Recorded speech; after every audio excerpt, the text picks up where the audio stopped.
सत्तेसाठी काँग्रेसची लाचारी यांनी पत्करलेली आहे. बाळासाहेबांचे हिंदुत्वाचे विचार यांनी सोडलेले आहेत. संजय राऊत कालपर्यंत म्हणत होते मातोश्रीवरती एंट्री नाही. युती झाल्यामुळे आमच्या युतीतल्या काही पक्षाशी संबंधित व्यक्तींनी अर्ज भरलेले आहेत. आजचा शेवटचा दिवस आहे 3 वाजेपर्यंत आणि सर्व ठिकाणी ज्या ज्या ठिकाणी अधिकृत उमेदवाराच्या विरुद्ध ज्यांनी अर्ज भरलेले आहेत ते लोक सर्वजण अर्ज मागे घेतील आणि महायुती एकसंघ आहे त्याचं दर्शन आज तुम्हाला दुपारी 3 नंतर होईल. तुम्ही मानपुरी नाही म्हणतात पण ग्राउंड झिरोवरची परिस्थिती वेगळी आहे. कार्यकर्त्यांमध्ये खदखद आहे, लोकांच्या मनामध्ये मनस्ताप आहे. हे बघा, ही विधान परिषदेची निवडणूक आहे आणि याचे मतदार लिमिटेड असतात आणि तसं पाहिलं तर जनता आणि ह्या निवडणुकीचा तसा काही संबंध नसतो मतदानाशी. मतदार असतात, नगरपालिका असतील, महानगरपालिका, जिल्हा परिषदचे सदस्य जे असतात ते मतदान करतात आणि महाराष्ट्रामध्ये महायुतीचं काम एवढं चांगलं आहे की जनतेचा प्रचंड असा पाठिंबा महायुतीला आहे. झालेल्या सर्व निवडणुकांमध्ये मग जिल्हा परिषद असो, नगरपालिका असो, पंचायत समिती असो, महानगरपालिका असो, इव्हन कृषी उत्पन्न बाजार समिती असो, इतर पूरक बँकेच्या निवडणुका असो, सर्व ठिकाणी मेजॉरिटीनी महायुती निवडून येते. त्यामुळे महायुतीच्या बाजूनी सर्व जनता आहे, लोकाधार महायुतीच्या बाजूनी आहे. त्यामुळे तसं काही युती झाली की बघा, ही युती आहे आणि युतीमध्ये जेव्हा एका पक्षाचा उमेदवार दिला जातो तेव्हा कार्यकर्त्यांना थोडे नाराज होतात. नाही असं नाही, जे आहे ते मी मान्य करतो, परंतु युती झाली की काही गोष्टी कार्यकर्त्यांना, पदाधिकाऱ्यांना सुद्धा त्याग करावा लागतो. युतीमुळे आपण सत्तेवर आहोत हे सुद्धा कार्यकर्ते आणि पदाधिकाऱ्यांनी लक्षात ठेवलं पाहिजे. आज ज्या हक्काने आपण म्हणतो की ही जागा आम्हालाच पाहिजे, हा हक्क जो आपल्याला आत्ता जो मिळालेला आहे त्याच्या पाठीमागे आपली असलेली सत्ता, महायुतीची एकत्र ताकद, पक्षनेत्याकडे आग्रह धरणं योग्य आहे, परंतु पक्षनेत्याचा आदेश हा सुद्धा मानला पाहिजे. हे पदाधिकारी आणि कार्यकर्त्याचं, हाच खरा कार्यकर्ता असू शकतो पक्षाचा की जो पक्षनेत्याने दिलेला आदेश मानतो. सर, तुम्ही आता बोलताना त्यागाचा उल्लेख केला, पण त्याग हा फक्त तुमच्याच पक्षाला का करावा लागतोय? म्हणजे उदाहरण देऊन मी तुम्हाला सांगतो, नाशिकमध्ये तुमच्या पक्षाचा उमेदवार उभा असताना गीते बंधूंनी पण नोकरी केल्याचं बघायला मिळतं. मग त्याग तुम्ही म्हणता, त्याग फक्त शिवसेनेनेच का करायचा असा प्रश्न नाही उपस्थित होतो. हे बघा, काल गिरीश महाजनांनी स्वतः सांगितलेलं आहे. त्या गीतेंचं सुद्धा मुलाखत आपण ऐकलेली आहे की गिरीश महाजनांच्या पुढे आम्ही नाही आहोत आणि आज दुपारी 3 वाजेपर्यंत तो निर्णय होईल. ते म्हणते पण त्यांचे दुसरे बंधू आहेत, ते मात्र उमेदवारी अर्ज मागे घेण्यावरती घेणार नाही, यावरती मात्र ते ठाम आहे. दोन्ही बंधूंनी जे सांगितलेलं आहे की आणि पॉझिटिव्ह निर्णय, पॉझिटिव्ह गोष्ट दुपारी 3 वाजेपर्यंत घडेल, यात कुठल्याही प्रकारची शंका नाही. राजकीय पक्ष हे सर्वसामान्यांचं प्रतिनिधित्व करतात सांगतात, मात्र ह्या उमेदवारांचे ऍफिडेव्हिट पाहिल्यानंतर लोकांना चक्कर येईल एवढे त्यांचे पैशाची संपत्ती आहे. कोट्यावधी रुपये त्यांच्या प्रतिज्ञापत्रावरती पाहायला मिळतात. पण तुमचे पक्ष सर्वसामान्यांचे की धनाढ्याचे? हे बघा, प्रत्येक जण जर प्रत्येकाचा जर काही बिझनेस असेल, काही असेल, तर त्या संदर्भात जे आहे ते सत्य प्रतिज्ञापत्र आहे. सर्वसामान्यांना का विधान परिषदेमध्ये प्रतिनिधित्व मिळत नाही? सर्वच राजकीय पक्षाचे, विशेष म्हणजे 6-7 महिन्यापूर्वी तुमच्या पक्षात आलेल्या दराड्यांना तुम्ही उमेदवारी दिली, नाशिकमध्ये तुम्हाला उमेदवार मिळाला नाही. नाही, असं नाही आहे. दराडे यापूर्वी सुद्धा त्या मतदारसंघातून आमदार होते आणि त्यांना पुन्हा त्या ठिकाणी संधी दिलेली आहे. ते काही नवीन आलेले नाही आहेत, ते आमच्या शिवसेनेचेच आहेत आणि इतके वर्षसुद्धा शिवसेनेत काम करतात. शिवसेनेची ती जागा होती आणि त्यांना आम्ही ती रिपीट केलेलं आहे. हे बघा, मला वाटत नाही आहे की काही नाराजी आहे. आता एक पद असतं, त्या पदाकरता 50-100 जण इच्छुक असतात.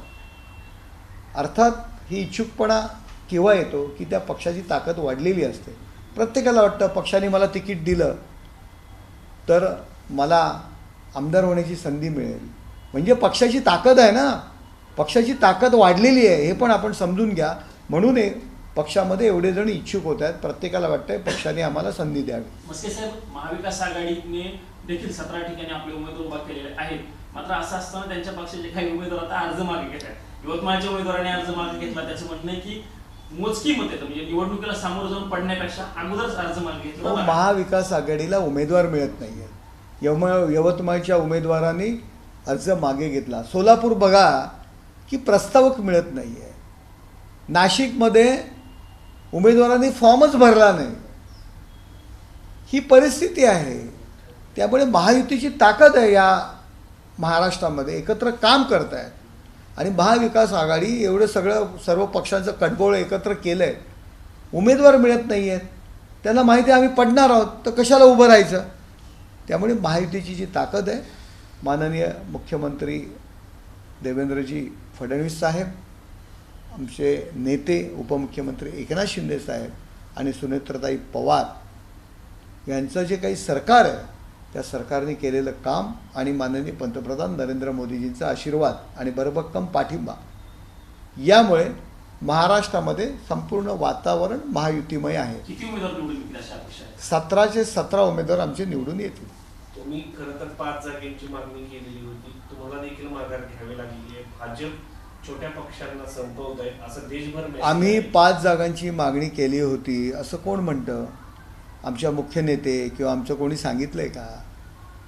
असं काही नसतं. महायुती आहे. युतीमध्ये ज्या काही जागा आम्हाला मिळालेल्या आहेत त्या महायुतीच्या ठीक आहे ना. बघा युती आहे, युतीमध्ये 1-2 जागा कमी जास्त होतात, पण युती आहे. युती म्हणून आम्ही एकत्र आलेलो आहोत. पक्षांनाच का कमी जागा मिळतात? म्हणजे ते कमी जास्त जागा होताना माप नेहमी भाजपच्या बाजूनेच का चुकतं असतं? हे बघा, भारतीय भारतीय जनता पार्टीचे आमदार जास्त निवडून आलेले आहेत. त्याच्यामुळे शेवटी सत्तेचं शेअरिंग, त्यांचे लोकप्रतिनिधी काही ठिकाणी जास्त आहेत आणि शेअरिंग त्या पद्धतीत जागा वाटपाचं शेअरिंग होतं आणि आमचं सर्व एकमताने शेअरिंग झालेलं आहे. राहुल गांधी यांनी असं म्हटलं की पुढच्या 1 वर्षामध्ये देशामध्ये आणीबाणी जाहीर करायला आर्थिक परिस्थिती खूप वाईट आहे. त्यांना वेगवेगळ्या ज्या संस्था आहेत त्या संस्थांचे प्रमुख मेसेज करून सांगतायत ती परिस्थिती खूप वाईट आहे म्हणून. हे राहुल गांधींनी सर्वप्रथम त्यांच्या पक्षावर लक्ष द्यायला पाहिजे. आज कित्येक ठिकाणी त्यांना उमेदवार मिळत नाहीत, प्रस्तावक मिळत नाहीत. विधान परिषदेसारख्या निवडणुकीला ज्या महाराष्ट्रावर त्यांची सत्ता होती त्या ठिकाणी एवढी वाईट अवस्था आहे. देशामध्ये त्यांच्या पक्षाची वाईट अवस्था आहे. तामिळनाडूमध्ये फक्त 5 आमदार निवडून येतात. त्यामुळे त्यांनी प्रथम त्यांच्या पक्षाची चिंता करावी. आज त्यांच्या पक्षावर आणीबाणीची वेळ आलेली आहे. तिकडे त्यांनी पाहावं.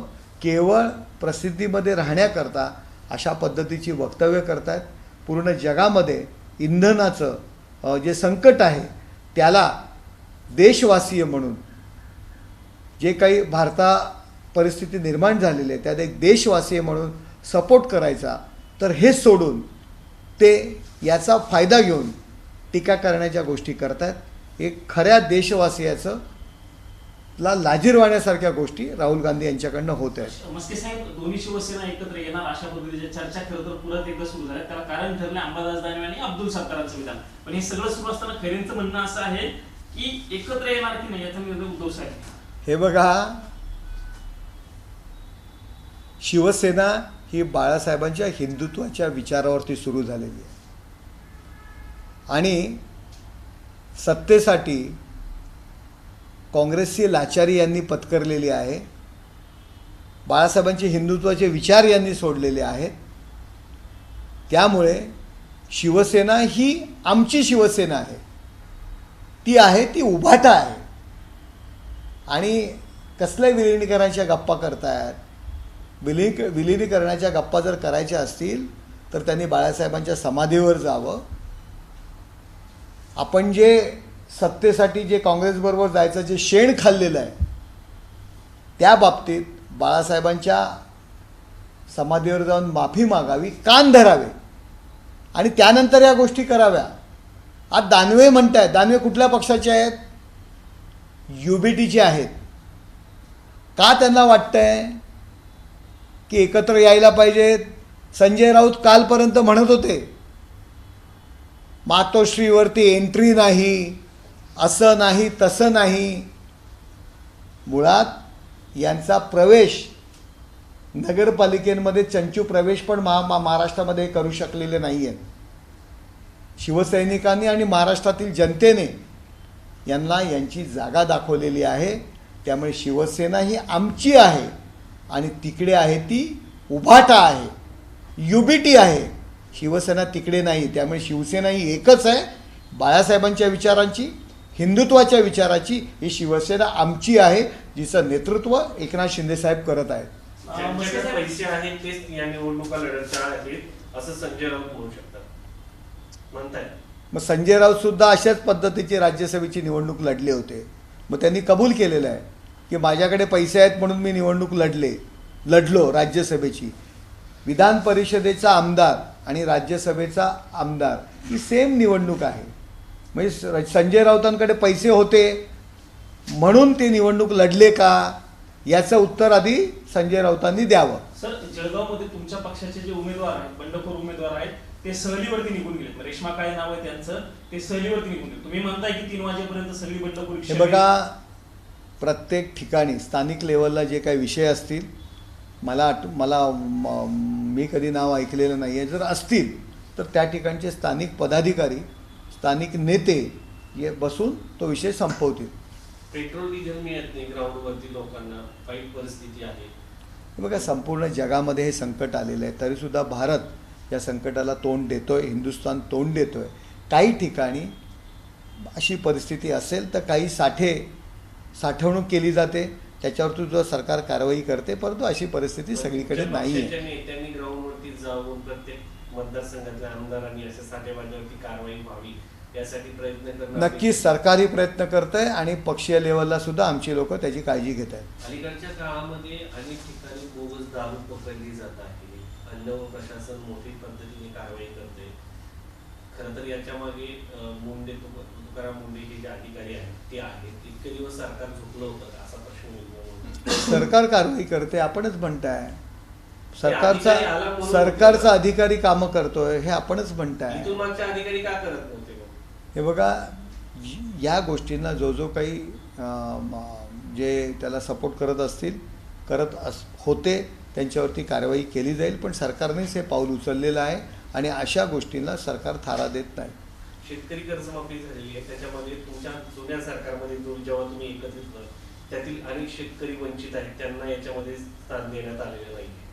7 जणांची एक कृती समितीसुद्धा माननीय काल मुख्यमंत्र्यांनी नेमलेली आहे आणि जास्तीत जास्त शेतकऱ्यांना याचा लाभ मिळेल आणि त्यांचं कर्ज माफी होईल याची काळजी सरकार घेत आहे. थँक्यू साहेब.